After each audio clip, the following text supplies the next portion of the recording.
Hi there, and welcome to this video course.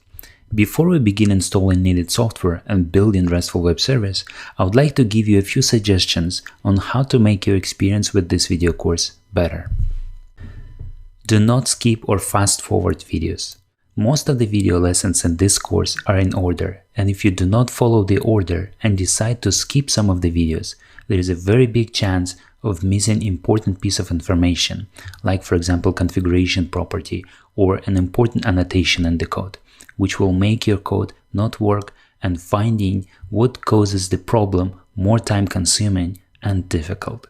So please follow the order of videos and try not to fast forward video lessons as much as possible. Jumping from the beginning of the video lesson to the middle of it or even all the way to the end might also lead to missing important details and not working code at the end. Download the source code of this project and keep it handy. If for some reason the code you have just added does not compile, you can always refer to my source code, and you can always copy code snippets from my source code into your project. So what do you do if your code does not compile or you get an error? Check what the error message says and try to understand the reason of this error message. Look at the error message stack trace and find the file name and the line number which has generated this error. This will most likely help you to figure out why this specific error took place and what is causing the problem.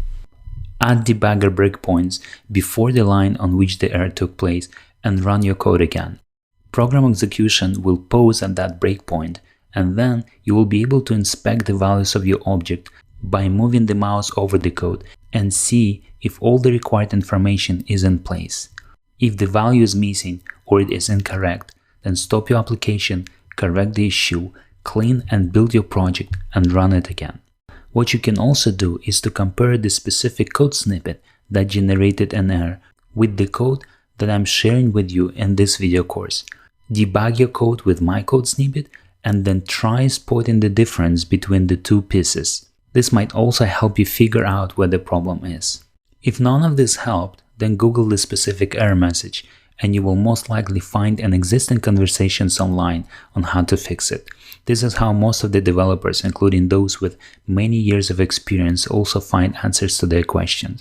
They Google around and read what other developers suggest and try that solution. When you learn how to take the specific error message you get in your code, Google for it and find a solution, then you develop a crucial skill which will help you find answers to any coding problems that you might encounter in the future.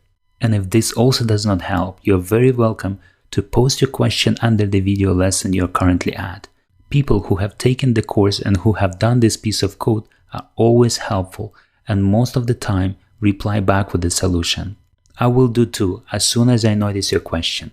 It will help very much if you're very specific when asking a question. Please include screenshot of your code and the error message you're getting. This will help people who are trying to help you find and resolve the issue much sooner. So let's begin with the video course and let's build your RESTful web service with Java.